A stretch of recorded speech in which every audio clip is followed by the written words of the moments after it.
Welcome to Rants TV. Nandito po tayo ngayon sa Marikina Bayan in Marikina City. Please samahan niyo po akong mag-update dito sa ongoing construction ng flood control project dito sa kahabaan ng Marikina River. Ito po yung update natin today, September 17, 2025. Sa mga hindi po nakakaalam, ang contractors po dito ay Toyo Construction Company Limited at Shimizu Company. Sila po ay mga Japanese construction firms. Last 2 weeks dito po tayo nag-update at ito na po ang progress niya ngayon. Malaki na nga po ang improvement as you can see.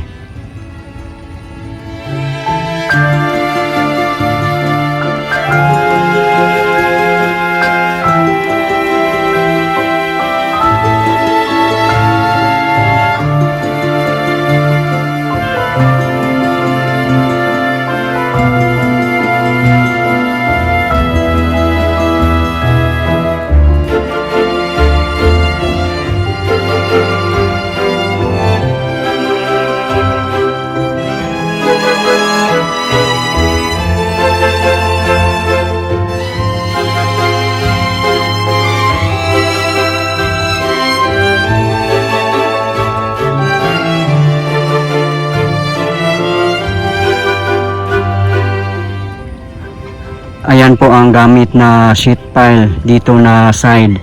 Meron din pong I-beam. Ganun po siya katibay. Ayan o. Ayan po o. Ang kapal po ng pagkabuhos at makikita mo talaga na high standard po pagkagawa.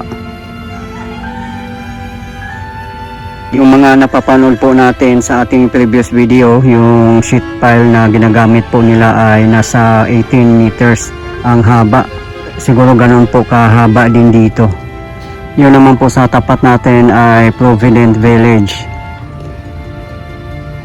Ongoing na rin po ang construction doon. Ayan o, ang lilinis na po yung malapit po sa ilog. Meron na pong mga layout.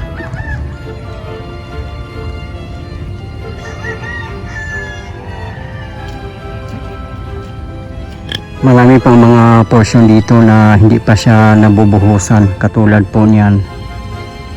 Mababa lang po ang level ng sheet pile dito. At abangan na lang po natin kung tataasan pa po ba nila yan.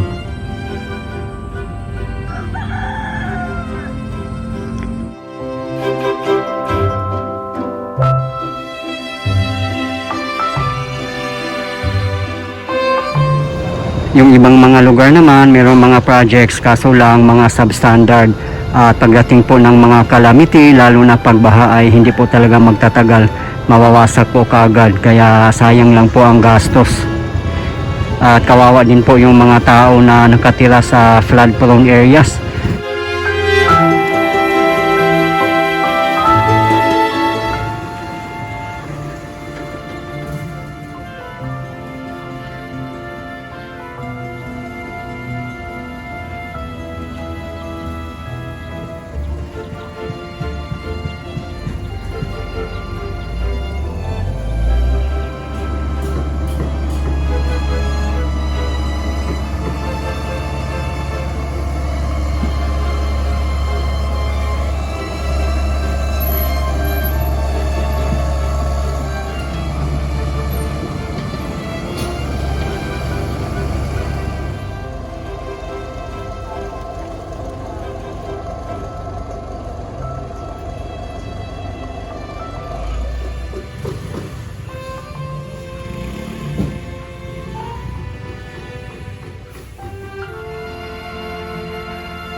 Ito po yung kahabaan ng Marikina River Parks.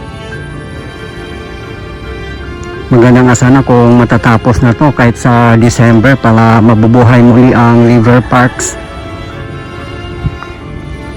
Bandang taas, ang dami pong mga nakatira dito. Umaapaw po talaga dito pag malakihang baha. Mababa po talaga ang level dito. Ito naman yung existing na river walk. Pagagandahin pa po siguro nila ito.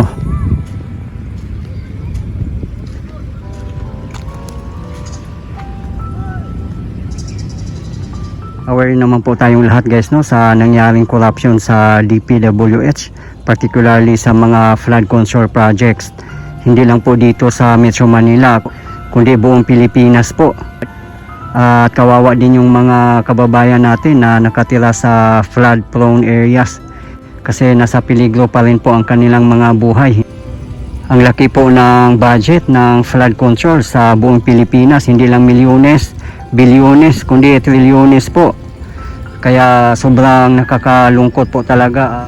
Base naman po sa mga nagko-comment sa ating mga previous videos, majority po talaga ng mga kababayan natin, mas prefer na po nila ang mga foreign contractors katulad ng Japanese at Korean contractors.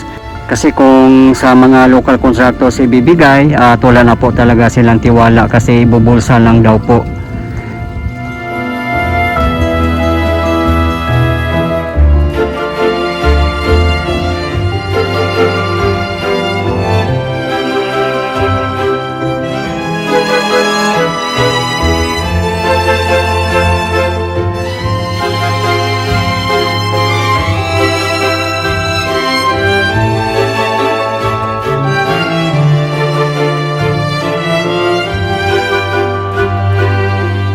Wala po talaga itong corruption kasi funded po ito ng JICA or Japan International Cooperation Agency. So lahat po ng budget nito ay mapupunta po talaga sa project. Marami nga pong natutuwa na mga kababayan natin kasi Japan construction firms po ang kinuha ng Marikina, Pasig, and Quezon City. At hindi po talaga nila tinipid ang flood control project. Iniisip po talaga nila ang kapakanan ng sambayanan para mailigtas sa anumang peligro, lalo na sa baha. International standard po talaga ang gawa ng mga Japanese. Kaya sulit na sulit po, di bali na pong mahal, at least naman high standard ang pagkagawa. Talagang pang matagalan na po.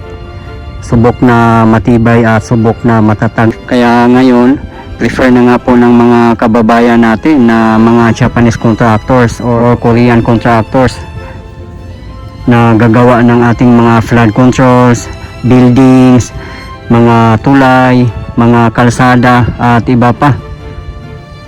Diyan lang po sa bandang baba natin ang Marikina Riverbanks at SM City Marikina. Kung matatapos na po yung flood control dito at meron na pong riverwalks, pwede na po nating lalakarin.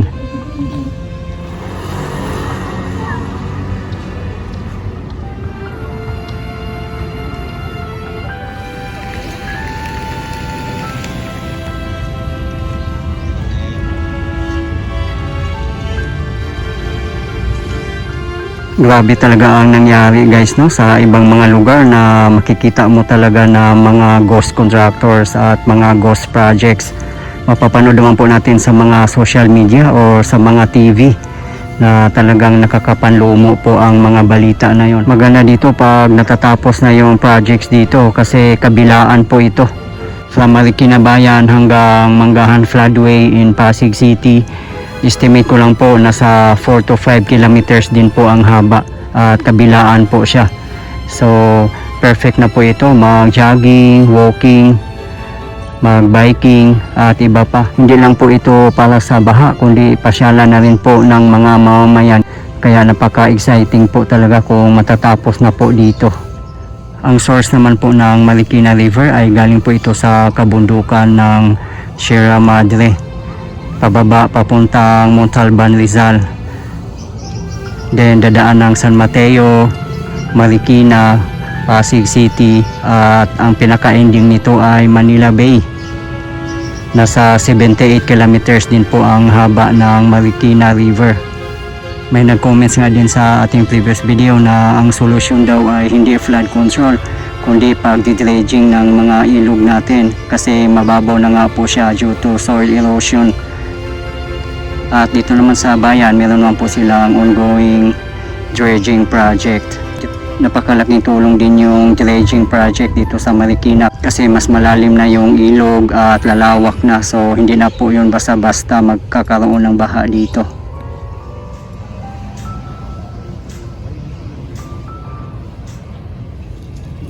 Dito naman na side, dati ang daming mga restaurants and cafes dito. Yun nga lang, sarado ngayon dahil sa ongoing construction ng river parks or flood control. River walk po ang ginagawa nila dito at yung sheet pile. Ayan po ang walkways na ginagawa nila or river walk. Maganda nga po pagkagawa. So dito sa river parks, yan po ang walkways. Talagang international standard po, napakaganda lalo na kung matatapos na po ito.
Kawawa nga din po at nakakalungkot yung mga local contractors natin na gumagawa po ng mabuti kasi nadadamay po sila.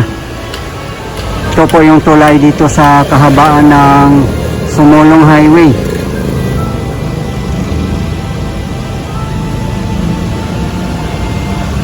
Dito siguro sa river parks, hindi na siguro magkakaroon dito ng pader or mataas na dike kasi river parks po ito.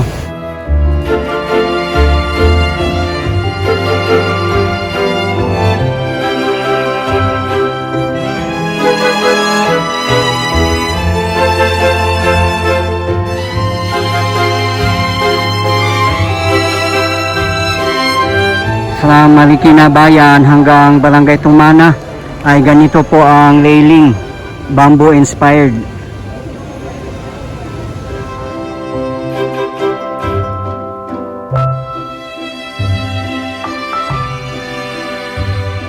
Napakababa po talaga ang level dati at ngayon nga ay tinaasan na po nila. Ayun o, yung river walk masyado na pong mataas.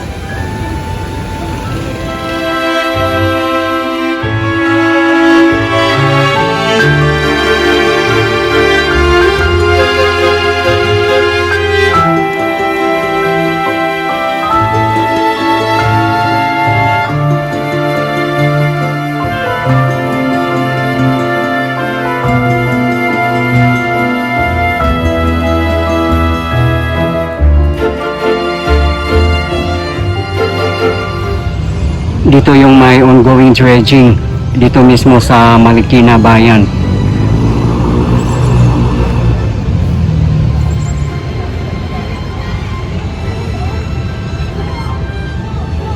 Dito sa gilid nga marami na po nakatambak na mga lupa dito. Siguro yan yung mga galing sa bandang gitna. Yan, iniipon pa po nila dito. Malalim na po siguro dito na area. Mas maganda po talaga pag magkakaroon ng dredging. Mas maganda, mas malalim yung ilog para hindi siya ganun aapaw kaagad. Marikina City Amphibious Excavator. Yan po ang ginagamit nila pag nagdi-dredging.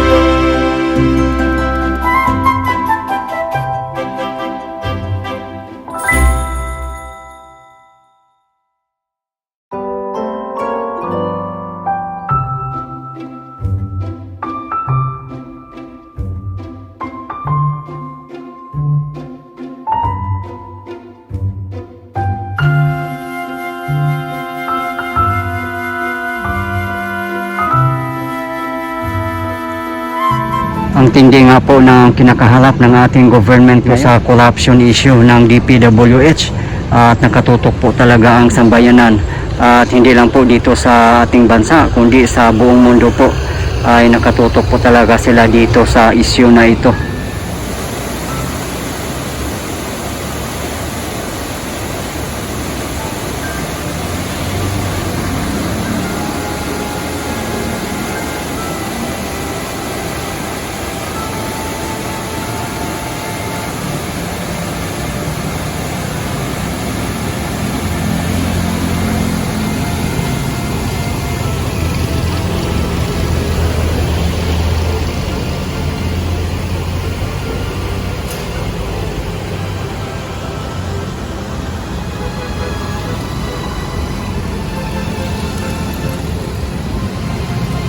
Mga workers naman po dito ay mga Filipino.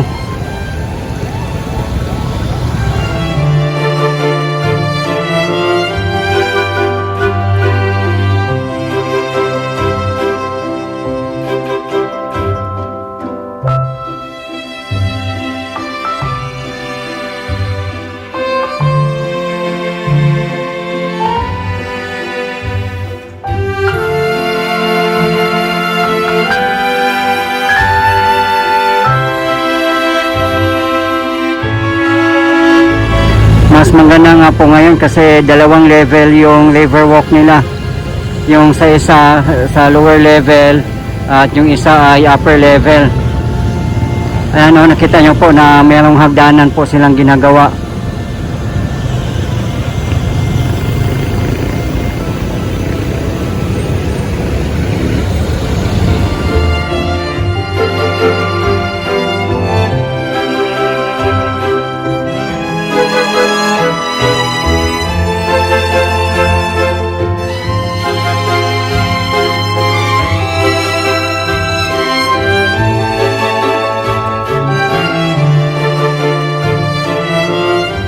May nag-comment nga din po sa ating previous video na matatapos daw po ang flood control dito ay sa 2031.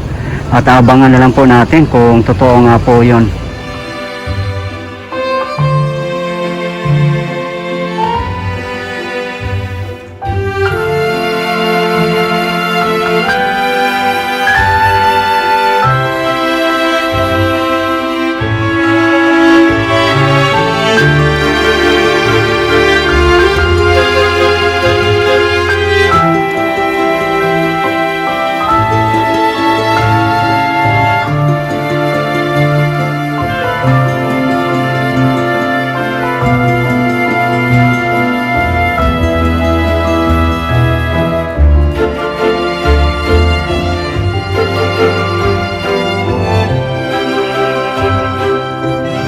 Yung existing po dito naka-riprap. Ayan po oh. May nagawa na po sila dito na side. Ayun po oh, yung sheet pile. Ayun po ang sheet pile na ginawa nila.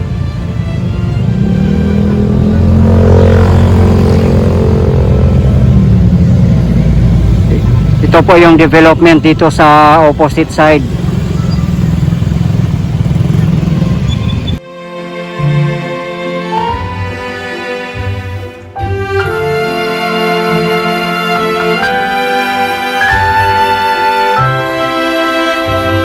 Maganda nga po talaga dito sa Japanese construction firms kasi sumusunod po sa safety protocols at makikita nyo naman po sa mga workers na naka-uniform sila at may mga suot na safety gears para din po sa kanilang kaligtasan.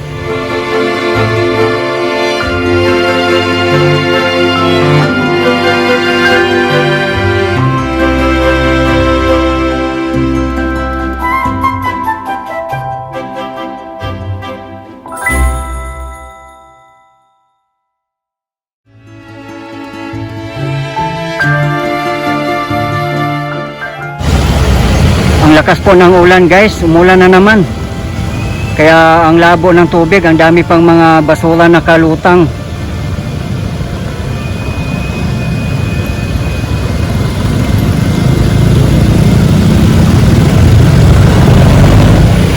Ito po yung kahabaan ng Sumulong Highway. Dito po tayo sa tulay mismo.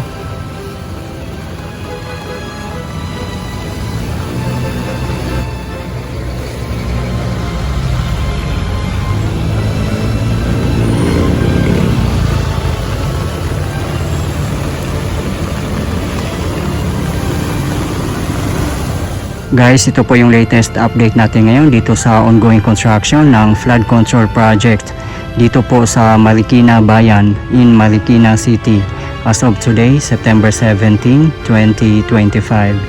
Maraming salamat po sa patuloy na suporta at panonood ng aking mga videos. I really appreciate po at hindi po ako magsasawang i-update kayo lalong-lalo na po sa mga government infrastructures. Mabuhay ang Pilipinas! Okay guys, thank you for watching and keep safe everyone.